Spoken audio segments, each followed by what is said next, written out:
Praise the lord. మన ప్రభు అయిన యేసు క్రీస్తు అతి పరిశుద్ధ నామంలో అనుదిన దైవ కృపా కార్యక్రమాన్ని వీక్షిస్తున్న దేవుని బిడ్డలైన మీ అందరికీ పేరు పేరున ప్రత్యేకమైన వందనాలు తెలియపరుస్తున్నాం. నిశ్చయముగా ఈ దినం ఈ మాటలు వింటున్న మిమ్మల్ని నా దేవుడు దీవించి ఆశీర్వదించునుగాక. ఈ భూమి మీద నివసిస్తున్న మనుషులందరూ ఏమనుకుంటారంటే, మనుషులందరూ నన్ను గూర్చి ఏమనుకుంటున్నారో అని. అయిన వాళ్ళు ఏమనుకుంటున్నారో, పక్క వాళ్ళు ఏమనుకుంటున్నారో, బంధువులందరూ ఏమనుకుంటున్నారో, నేను ఉద్యోగం చేస్తున్న ప్రాంతంలో నన్ను గూర్చి ఏమనుకుంటున్నారో అని మనుషులందరూ కూడా ఆలోచన చేసుకుంటూ ఉంటారు. ఏది ఏమైనా మనం చెప్పుకోవాలంటే ప్రతి మనిషిని గూర్చి మరొక మనిషి ఏదో ఒకటి అనుకుంటూనే ఉంటారు. మనల్ని గూర్చి మన ముందు ఒకటి మాట్లాడతారు, మన వెనక మరొకటి మాట్లాడతారు. కొంతమందిని మంచి వాళ్ళని, కొంతమంది పిసినారి వాళ్ళని, కొంతమందిని వీళ్ళు చెడ్డవాళ్ళని, కొంతమంది వీళ్ళు పిరికి వాళ్ళని, కొంతమందిని వీళ్ళు గర్విష్ఠులు అని, కొంతమందిని వీళ్ళు ధనాపేక్షలు అని, ఇలా ప్రతి మనిషిని గూర్చి ఏదో ఒక మాట పలుకుతూనే ఉంటారు. మరి ఈ దినాన ఈ మాటలు వింటున్న నిన్ను నా దేవుడు తన రూపులో చేసుకుని తన జీవాన్ని నీకు ఇచ్చి ఎంతవరకు నిన్ను పోషించి ఎన్నో సమస్యల నుంచి నీకు విడుదల కలుగు చేస్తూ నిన్ను సజీవు లెక్కలో భూమి మీద నిలబెట్టిన ఆయన నిన్ను గూర్చి ఏమనుకుంటున్నాడో ఎప్పుడైనా ఆలోచించావా? ప్రియ దేవుని బిడ్డను గమనించాలి. మనుషులందరూ నిన్ను గూర్చి ఏమనుకున్నా పర్వాలేదు, కానీ దేవునికి మాత్రం నువ్వు ఇష్టంగా బ్రతకాలి. ఆయన నిన్ను గూర్చి ఏమనుకుంటున్నాడో నువ్వు తెలుసుకోవాల్సిన అవసరత కూడా ఎంతైనా ఉంది. మరి ఆయన నిన్ను గూర్చి ఏమనుకుంటున్నాడో యెషయా గ్రంథం 63వ అధ్యాయం 8వ వాక్యంలో రాయబడిన వాక్యాన్ని మనం చదివితే, వారు నా జనులనియు అబద్ధమాడనేరని పిల్లలనియు ఆయన అనుకుంటున్నాడు అని ఈ వాక్య భాగంలో రాయబడి ఉంది. ప్రియ దేవుని బిడ్డ, నువ్వేదో ఘనకార్యాలు చేస్తావని ఆయన నిన్ను గూర్చి అనుకోవడం లేదు, కానీ నీవు ఆయన జనాంగానివని, ఆయన విషయంలో నువ్వు అబద్ధమాడకుండా ఉంటావని ఆయన నిన్ను గూర్చి అనుకుంటూ ఉన్నాడు. మరి ఈ దినాన నువ్వు నిజంగా ఆయన జనాంగానివైతే ఆయన చెప్పిన ప్రతి మాటను నువ్వు నెరవేరుస్తావు. ఆయన ఇష్టానుసారంగానే నువ్వు జీవిస్తావు. మొదటిగా ఆయన నిన్ను గూర్చి అనుకుంటున్నాడు నీవు ఆయన జనాంగమని. అంటే నువ్వు ఆయన జనాంగంగానే నడుచుకోవాలి. అంటే ఆయన నీకు తండ్రిగా ఆయన చిత్తాన్ని చేయడానికి నువ్వు ఇష్టపడాలి.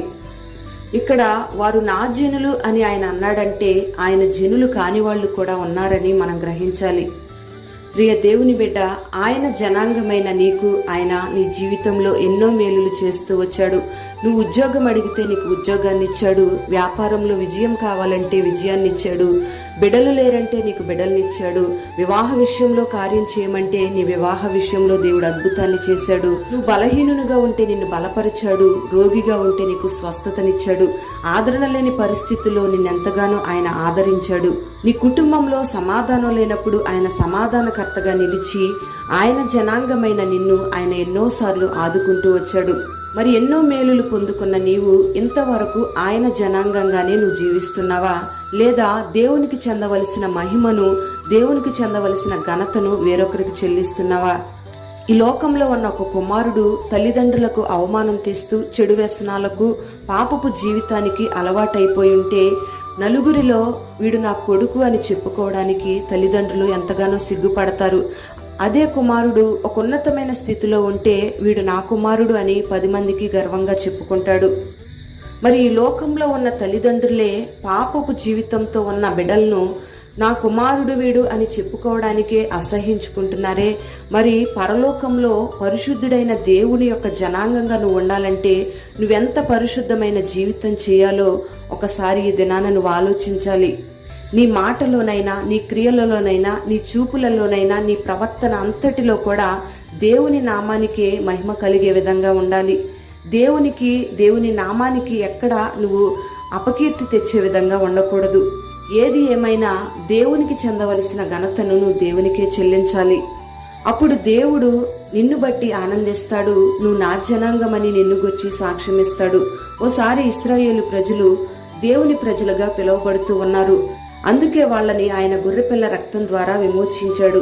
కొంత దూరం వాళ్ళు వచ్చిన తర్వాత బయలుదేవతకు వాళ్ళు ధూపం వేసి బంగారంతో ఒక దూడను చేసుకొని దానికి ఆరాధన చేయడం ప్రారంభించారు. దేవునికి చెందవలసిన ఘనతను, దేవునికి చెందవలసిన స్తుతి ఆరాధనను బయలుదేవతకు చెల్లిస్తూ వచ్చారు. అప్పుడు దేవుడు అనుకుంటున్నాడు, వీళ్ళు నా జనులు అనుకున్నాను కదా, వీళ్ళు నన్ను ఆరాధించకుండా, నన్ను గనపరచకుండా విగ్రహాలను, దేవతలను ఆరాధన చేస్తున్నారని దేవుడు ఎంతగానో దుఃఖపడ్డాడు. నా జనులు అని చెప్పబడిన ఇశ్రాయేలు ప్రజలందరూ కూడా దేవుని కోపాన్ని రేపేవారిగా మార్చబడ్డారు. మరి ఈ దినాన లోకంలోంచి ప్రత్యేకించబడి ఆయనే పరిశుద్ధుడైన దేవుడని, ఆయన నీ తండ్రిని నువ్వు నమ్మి ఆయన యందు విశ్వాసం ఉంచి రక్షణ పొంది బాప్తిస్మం పొందిన నీవు దేవునికి పరిశుద్ధమైన జనాంగంగా జీవించాలి. భక్తిలో ఆగిపోకుండా మొదటిగా నువ్వు చేసుకున్న తీర్మానాన్ని అంతం వరకు కాపాడుకుంటూ ఆయన జనాంగంగానే నువ్వు జీవించాలి. ఇశ్రాయేలు ప్రజలు దేవునికి దుఃఖాన్ని కలుగు చేయడం ద్వారా ఎన్నో భయంకరమైన పరిస్థితులను వాళ్ళు అనుభవిస్తూ వచ్చారు. మరి అలాంటి పరిస్థితి నీకు రాకుండా నమ్మకంగా అంతము వరకు కూడా ఆయన జనాంగంగానే నువ్వు జీవించాలి. రెండవదిగా ఆయన అంటాడు, వీళ్ళు అబద్ధమాడజాలని ప్రజలు అని నేను అనుకుంటున్నాను అంటాడు. ప్రియ దేవుని బిడ్డలారా, మనిషి జీవితంలో అబద్ధం అనేది ఒక అలవాటుగా మారిపోయింది. ఎందుకంటే మనిషి జీవితంలో దేవునితో చేసుకున్న తీర్మానాలను మర్చిపోయి దేవుని ఎదుటే అబద్ధికులుగా మార్చబడుతున్నారు. సంవత్సర ప్రారంభంలో చాలా మంది భక్తి మాననయ్యా, పరిచర్యను మానను, ప్రార్థనను మానను, నీ సహవాసాన్ని విడిచిపెట్టను అని సంవత్సరం ముగించక ముందే మందిరంలో కనబడరు, భక్తిలో ఎదగరు, సహవాసానికి దూరమైపోతారు, సన్నిధికి దూరమైపోతారు, లోక స్నేహాలకు, చెడు అలవాట్లకు బానిసలైపోయి సాతానుతో చేతులు కలిపి దేవునికి ఇచ్చిన మాటను నెరవేర్చుకోకుండా దేవునితో అబద్ధమాడుతూ ఉంటారు. అంతేకాకుండా కుమారుడు చిన్న వయసులో ఒక రోగముతో బలహీనంగా ఉన్నప్పుడు నా కుమారుణ్ణి నీ సేవకిచ్చుకుంటానయ్యా, నా కుమారుణ్ణి బ్రతికించు అని ఒక తీర్మానం ప్రభు ఎదుట చేస్తారు.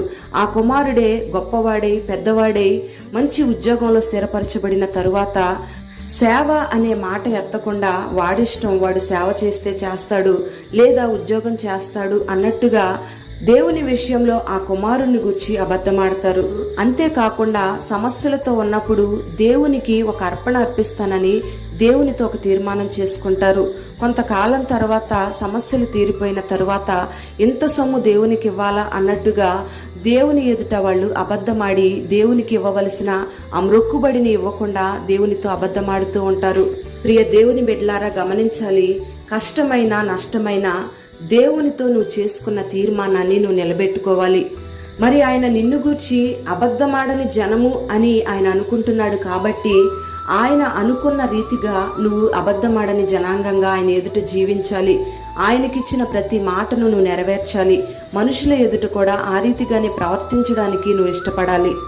మరి ఈ దినాన ఈ మాటలు వింటూ ఉండగా నువ్వు తప్పిపోయిన విషయాలను సరిచేసుకుంటూ దేవుని ఎదుట ఒక మంచి తీర్మానంతో ప్రార్థన చేసుకోగలగాలి.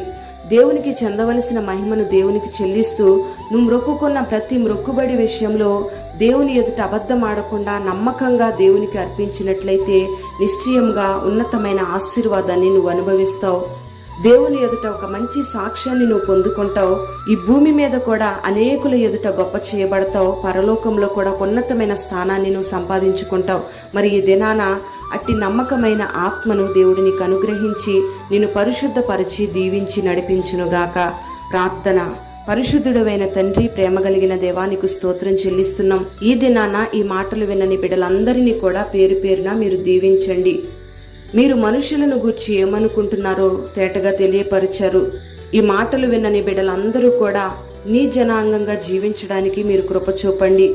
నీకు చెందవలసిన మహిమను నీకు చెల్లిస్తూ నీతో చేసుకున్న తీర్మానాలను నెరవేర్చేవారిగా నీ బిడ్డల్ని మీరు మార్చండి. అబద్ధమైన ఆత్మను మీరు తొలగించండి. నీ సొత్తైన బిడ్డలుగా ప్రతి ఒక్కరిని మార్చి ఒక్కొక్కరిని మీరు పరిశుద్ధపరిచి నీ పరిశుద్ధమైన ఆత్మతో నడిపించి మహిమ ఘనత ప్రభావాలు మీరు పొందుకొని నీ బిడ్డలందరినీ మీరు ఆశీర్వదించమని నజరేయుడైన యేసు నామంలో అడిగి వేడుకుంటున్నాము తండ్రి. ఆమేన్.